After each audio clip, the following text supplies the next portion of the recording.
Light came through a crack in the wall. That red sun slowly rose. At the break of dawn they came for us. For a while we were safe and sound. They came like thieves and robbed us. When we were searching for a new singer, we were still in the writing process, and we just got our new drummer Tanner up to Michigan to help us write too. So our priorities kind of switched over to working with Tanner and seeing how that all worked with us first. And once we had written with Tanner for a couple months, we were like, oh, okay, we should probably start looking more into this whole singer thing that we kind of put aside. And so Tanner had been talking with Brandon, like kind of behind our backs the whole time, and like sending him our demos that we were writing with him.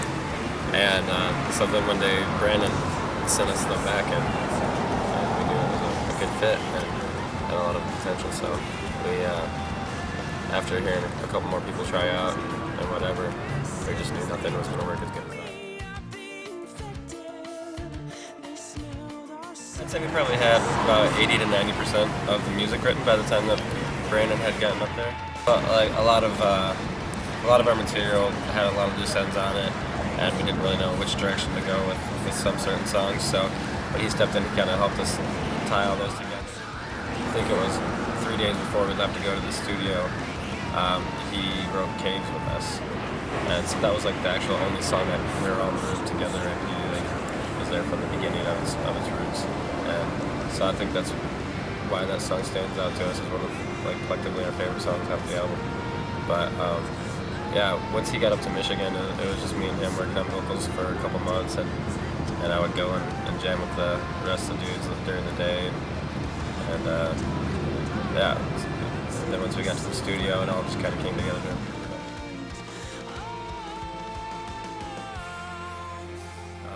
Yeah, with this album, like even when we were in the studio, every single day I was listening to Beethoven in the shower, just trying to draw as much inspiration as I could. And I don't know, it seems like it's easier at this point, it's easier for me to even just write classical stuff on the fly than to sight read it anymore.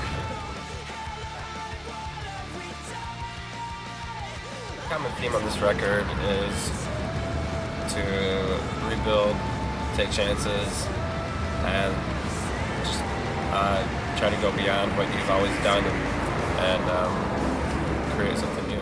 With those who slay together, it's got the setup of a zombie apocalypse kind of through the story that it's told, but it's really just parallelisms to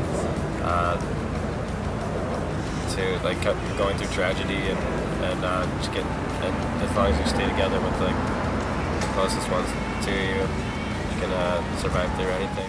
His story repeats itself is about just going through a rebuilding process and making it all work again. Jesus the Dungeon. Me and Brandon were looking for inspiration, and the setting that we wanted to do for that song, the way he was describing it, made me think of the Phantom of the Opera. So we went and watched the Phantom of the Opera and kind of wrote the song along the same lines as that movie was written, but just not being completely comfortable with yourself. Modern Warfare is, I think it's very easy, relatable to everyone. Sometimes you just get sick of waiting around for someone to act the way that you want them to, and when they show you a fake side, it always ends up biting them, even though the whole time it's been stressful on you. So that's kind of the Boy Who Cried Wolf story.